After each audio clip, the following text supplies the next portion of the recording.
Assalamualaikum warahmatullahi wabarakatuh. Saya Nur Atira binti Rosli, memegang kad matrik I192039925.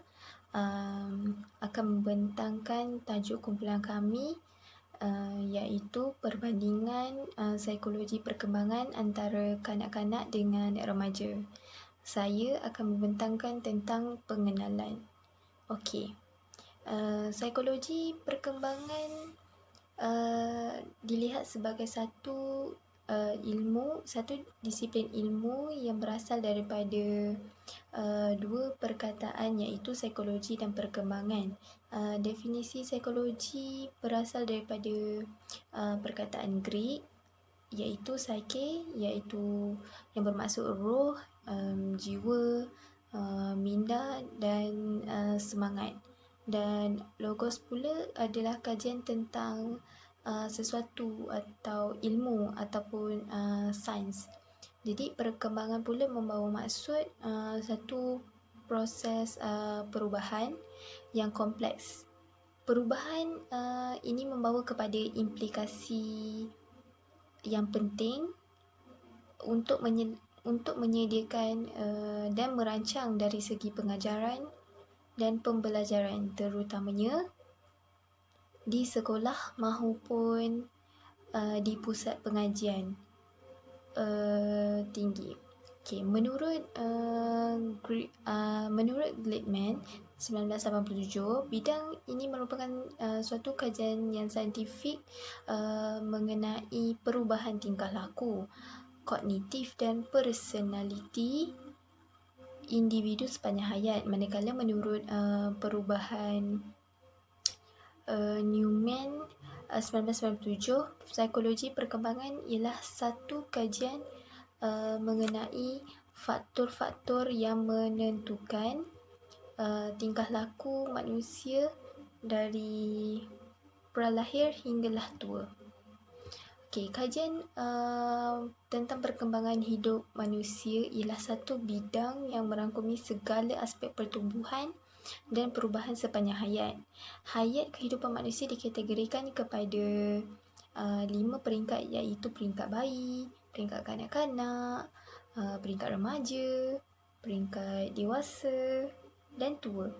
Okay, secara umum, kajian pada peringkat-peringkat ini merangkumi aspek-aspek fizikal, kognitif, emosi, sosial dan moral. Selain daripada perkembangan fizikal dalam hidup manusia, perkembangan lain iaitu dari sudut pegangan nilai, agama serta budaya seperti adat resam dan sebagainya. Okay, nilai ialah kepercayaan dan sikap yang dipegang tentang cara sesuatu yang sepatutnya. Jadi isu keagamaan juga adalah sangat penting bagi golongan di peringkat kanak-kanak dan remaja. Kesemuanya harus berkembang secara seiring dalam membentuk peribadi unggul manusia yang sihat dari segi emosi, sosial, kognitif, bahasa dan fizikal dalam membandingkan psikologi perkembangan kanak-kanak dan juga remaja ni. Okey. Peringkat kanak-kanak terbahagi kepada dua bahagian, iaitu bahagian peringkat awal kanak-kanak yang dari umur 2 hingga 4 tahun dan pada peringkat akhir kanak-kanak 6 hingga 12 tahun. Okey, definisi kanak-kanak adalah seorang yang digelar budak atau anak kecil yang belum mencapai akil baligh. Okey, perkembangan pada awal kanak-kanak adalah di mana gigi susu mulai tumbuh, perubahan tubuh badan berlaku dengan cepat, iaitu di mana perubahan fizikal kanak-kanak perempuan lebih cepat berbanding kanak-kanak lelaki. Seterusnya daya ketahanan lelaki adalah lebih berbanding dengan daya ketahanan perempuan, dan dari segi kognitif pula kemampuan mereka hanya menggunakan bahasa-bahasa yang mudah dan lebih kepada persepsi logik, iaitu benda yang berlaku di hadapan mereka. Jadi perkembangan akhir kanak-kanak pula, keadaan tubuh badan mereka berubah, di mana mempengaruhi ketinggian dan berat badan, di mana berat badan kanak-kanak perempuan kurang daripada kanak-kanak lelaki. Jadi mulai menerima pendapat orang lain, mula memahami perkaitan antara situasi yang berlainan dan mempunyai pemikiran logik. Remaja pula ditakdirkan sebagai sudah cukup umur atau muda mengikut Kamus Dewan edisi baru. Seterusnya, peringkat remaja ini adalah masa antara usia kanak-kanak dengan usia dewasa. Jadi banyak perubahan yang berlaku pada peringkat ini, di mana mereka mampu menilai sesuatu perkara daripada pandangan orang lain. Ini mencuba sesuatu yang baru, tercari-cari identiti sendiri dan akan berdepan dengan kemampuannya yang sebenar. Selain itu, pada peringkat ini juga remaja cuba untuk mengejar kebebasan, sedangkan mereka masih bergantung kepada bantuan daripada keluarganya sendiri. Okey, hal ini dapat disimpulkan bahawa psikologi perkembangan kanak-kanak dan remaja adalah sangat penting untuk difahami kerana ianya mempengaruhi manusia ke arah personaliti diri mereka. Dalam masa yang sama juga, dalam masa perantaraan di mana waktu lahir dengan waktu manusia mencapai kematangan, wujudnya berbagai-bagai masalah dan konflik yang mempengaruhi psikologi manusia. Hal ini di mana segala peristiwa yang berlaku pada zaman kanak-kanak dan akan memberi kesan kepada tingkah lakunya ketika remaja, dewasa dan tua. Sekian daripada saya. Selanjutnya saya serahkan kepada rakan saya yang lain. Sekian, terima kasih. Assalamualaikum. Saya Aini Natasha binti Muhammad Asri, pemegang kad matrik I19103670. Okey. Mengkaji dan membuat perbandingan perkembangan di antara kanak-kanak dan remaja dari segi bahasa, kognitif, fizikal, sosial dan emosi. Okey.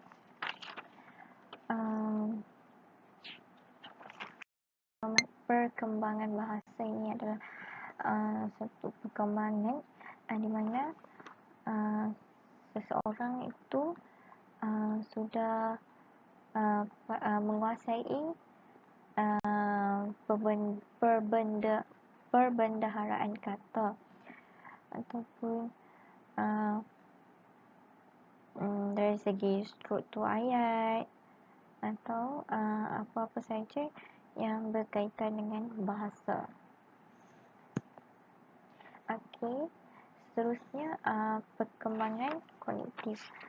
Okey, perkembangan kognitif ini adalah dia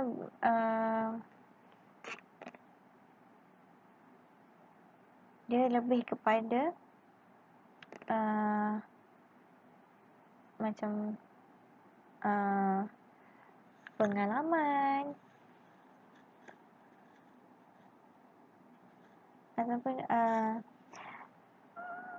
penguasaan seseorang tu dalam sesuatu, seperti penguasaan aspek pengiraan ataupun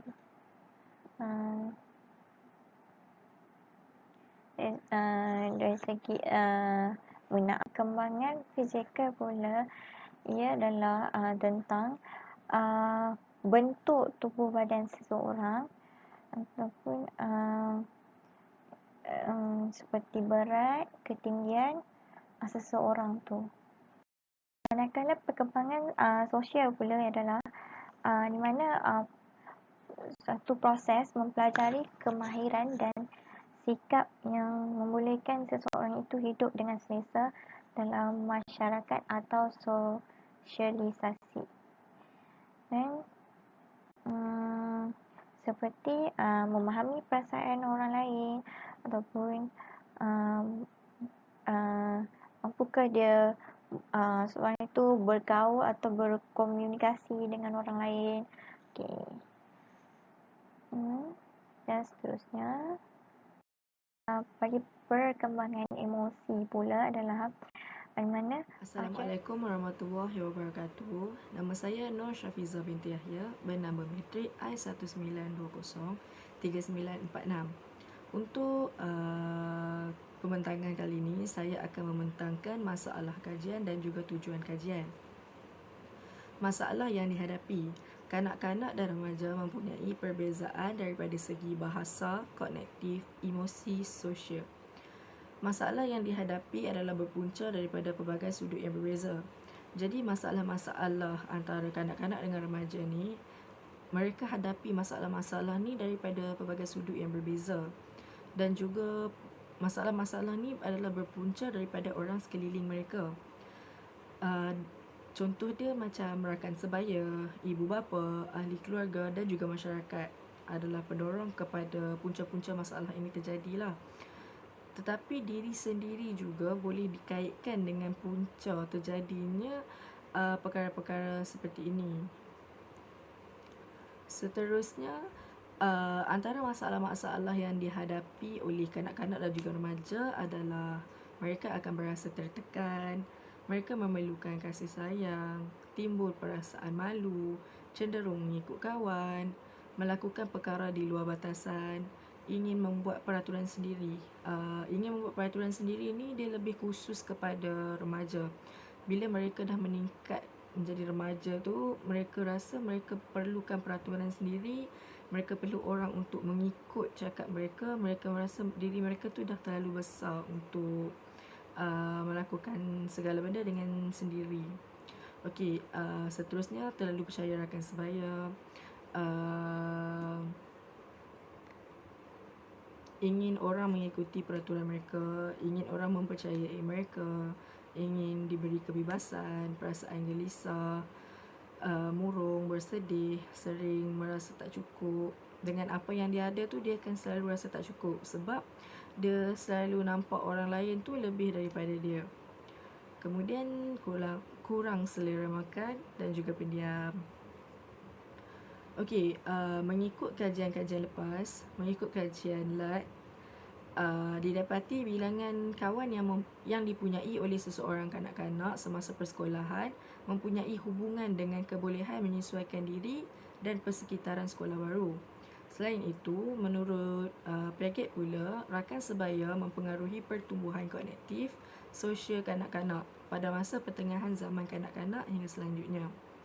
Menurut Hartog dan Moore 1990, jalinan persahabatan yang tunggal dapat melindungi seorang kanak-kanak daripada kesan negatif.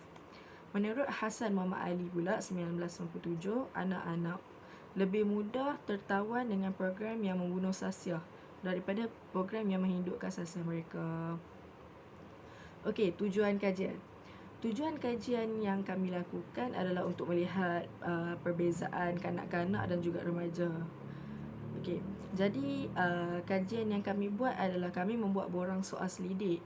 Borang soal selidik yang kami buat tu adalah penerangan dia sangat-sangat mudah difahami lah. Kiranya macam bila walaupun kanak-kanak yang baca berumur 10 tahun, dia boleh faham dan dia boleh isi benda tu lah dengan mudah. Tidak ganggulah mereka untuk faham benda tu. Soalan sangat-sangat jelas dan mengambil masa yang singkat saja untuk jawab sebab soalan-soalan dia memang straight to the point. Okey, latar belakang responden kanak-kanak dan remaja kami. Kami memilih kanak-kanak yang berumur 10 tahun, mempunyai 4 orang adik-beradik. Kanak-kanak tersebut merupakan anak kedua dan juga tinggal di Pulau Pinang. Untuk responden remaja, remaja tersebut berumur 14 tahun, mempunyai 4 orang adik-beradik, merupakan anak pertama dan juga tinggal di Teluk Bahar di Pulau Pinang. Okey, kajian dilakukan untuk mencari perbezaan di antara kanak-kanak dan remaja berdasarkan emosi, bahasa, sosial, fizikal dan juga kognitif. Daripada segi fizikal, kita dapat lihat bentuk tubuh badan, ketinggian, berat dan juga selera makan. Dari segi kognitif, kita dapat melihat cara menyesuaikan diri dengan persekitaran, cara memahami sesuatu, cara mengenal pasti sesuatu dan cara memberi pendapat dan juga cara mereka menerima pendapat. Seterusnya, emosi. Kita dapat melihat cara mereka mengawal emosi, perkara-perkara yang mengganggu emosi, perasaan marah, perasaan gerisah, kurang keyakinan diri. Dari segi sosial pula, cara mereka berkomunikasi dengan orang sekeliling, cara mereka berkomunikasi dengan keluarga, cara mereka menghabiskan masa dengan bersendirian ataupun dengan kawan-kawan. Daripada segi bahasa, cara percakapan, cara amalan membaca, cara menguasai bahasa baru.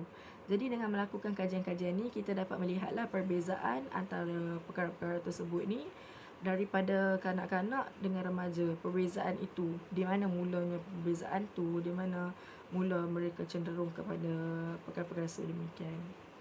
Okey, itu sahaja daripada saya. Terima kasih. Saya akan menyambung pembentangan dengan membentangkan objektif kajian dan metodologi kajian.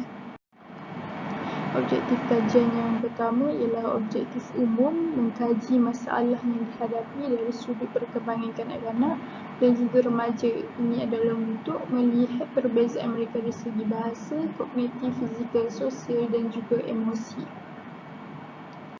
Seterusnya, objektif khusus, mengenal pasti perbezaan perkembangan di antara kanak-kanak dan remaja untuk mengenal pasti faktor yang mempengaruhi perbezaan perkembangan kanak-kanak dengan perkembangan remaja. Ketiga, untuk menentukan perbezaan perkembangan yang dibandingkan seperti dari segi bahasa, fizikal, sosial dan emosi. Seterusnya ialah metodologi kajian. Yang pertama, reka bentuk kajian. Kajian ini menggunakan reka bentuk campuran, iaitu menggunakan reka bentuk kualitatif dan kuantitatif.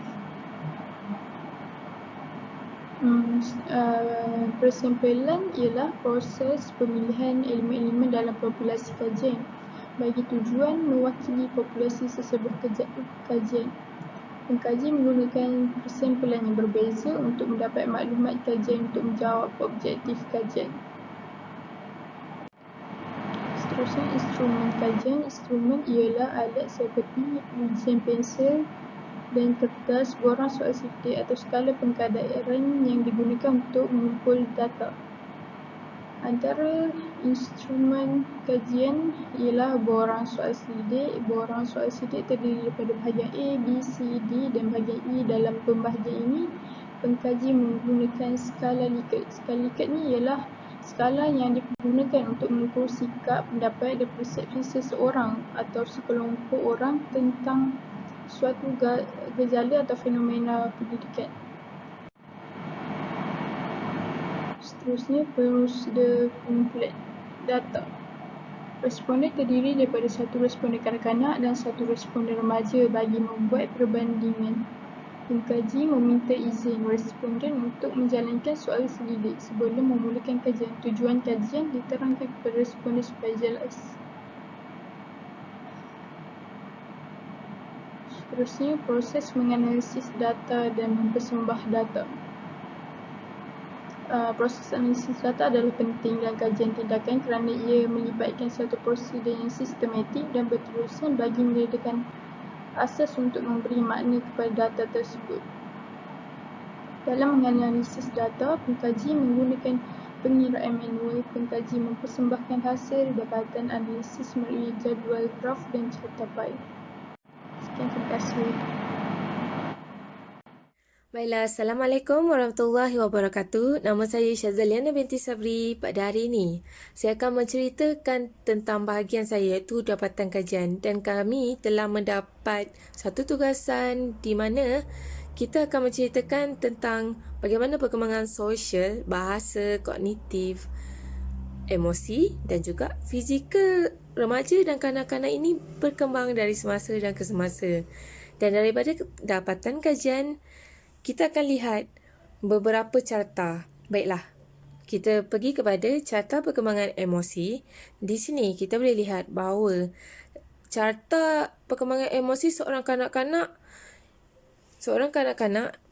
dia meningkat, yang warna oranye ni dia meningkat, menyatakan bahawa seorang kanak-kanak tidak boleh lagi mengawal emosi dia kerana pada tahap 10 tahun mereka tidak tahu lagi bagaimana untuk mengatasi emosi marah, emosi menangis mereka dan bagaimana untuk mereka menetralkan perasaan itu.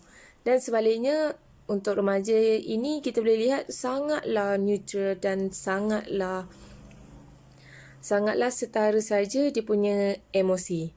Dan kita pergi kepada perkembangan sosial. Baiklah, sosial ini melibatkan percakapan. Bagaimana dia beramah mesra dengan orang, keluarga dan rakan-rakan. Dan kita boleh lihat tahap perkembangan sosial seorang kanak-kanak dan remaja ini sangatlah beramah dan selesa terhadap kawan sekeluarganya. Tetapi kita boleh lihat pada remaja, bila mana dia berdepan dengan masalah keluarga dan kawan-kawan, dia tidak dapat nak mengatasi macam mana nak menyelesaikan sesuatu masalah tersebut. Baiklah, kita pergi kepada perkembangan kognitif. Kognitif ini adalah kita menilai persekitaran dorang. Bagaimana dorang menilai alam semula jadi, alam sekitar dan bagaimana mereka melihat dunia. Dan isi padu, bagaimana bentuknya besar, kecil dan sebagainya. Dan kita boleh lihat kepada kanak-kanak, isunya adalah kognitif. Di mana kanak-kanak tidak dapat nak membezakan isi padu dan apa pentingnya alam sekitar di sekeliling kita ni dan bagaimana dia nak berinteraksi antara satu sama lain. Okey, dan kalau remaja pula, kita boleh lihat kognitif ni sedikit sebanyak tidak ada masalah, tetapi kita boleh lihat dalam carta bahawa dia tidak faham juga tentang unsur negatif ini, unsur kognitif ini. Dan sedikit sebanyak dia boleh berinteraksi dengan alam sekitar dia.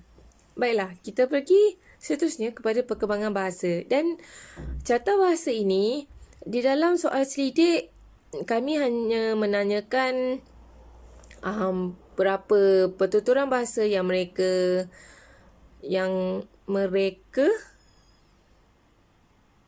bercakap di dalam rumah. Dan kita boleh lihat seperti mana kita boleh lihat pada seorang remaja dan kanak-kanak bahawa diorang boleh bercakap di dalam rumah 2 bahasa ataupun 3 bahasa.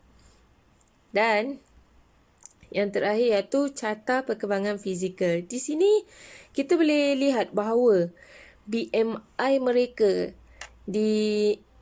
tambah ketinggian dan berat, kita boleh dapat BMI mereka adalah normal dari segi berat dan ketinggian mereka. Dan di sini kita boleh lihat bahawa fizikal mereka adalah sangat normal dan mereka sentiasa bersenam 2 kali sehari. Baiklah, di situ saja penjelasan saya untuk dapatan kajian. Terima kasih. Kanak-kanak dan remaja itu menunjukkan kanak-kanak ini lebih cenderung kepada perkembangan emosi, sosial dan bahasa. Manakala remaja pula cenderung kepada perkembangan sosial. Itu apa yang dapat dibandingkan berdasarkan kajian yang dibuat. Kemudian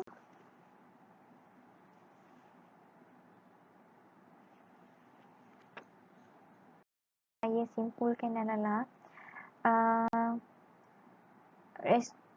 kedua-dua responden iaitu kanak-kanak dan remaja, kedua-duanya menguasai perkembangan sosial. Dan manakala bagi perkembangan fizikal pula rata-rata menunjukkan kedua-duanya adalah normal dan sihat.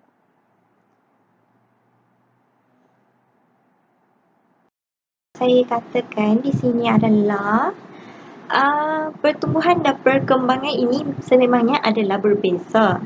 Okey. Berdasarkan kajian, ia memang menunjukkan berbeza lah, ada perbandingan lah. Okey. Tapi apa yang dapat saya katakan di sini, perkembangan ini tak dapat diukur dengan secara tepat. Kerana setiap seseorang itu ataupun responden dia adalah mengikut terhadap faktor persekitaran ataupun baka seseorang itu, ya. Kerana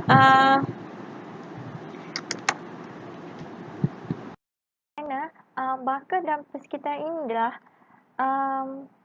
banyak yang boleh mempengaruhi perkembangan seseorang itu. Okey.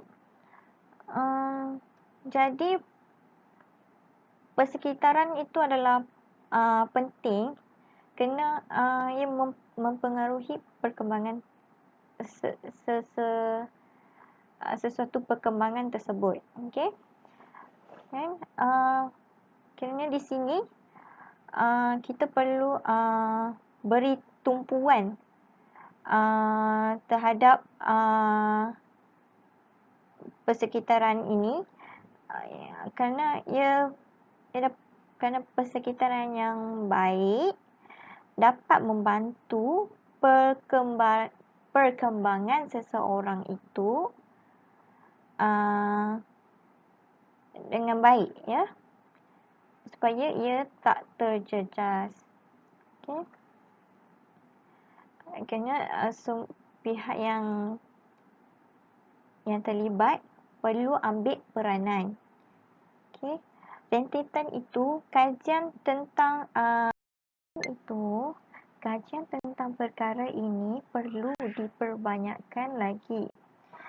Namun kajian ini sedikit sebanyak dapat memberi sumbangan kepada semua pihak. Sekian, itu saja daripada kumpulan kami. Terima kasih.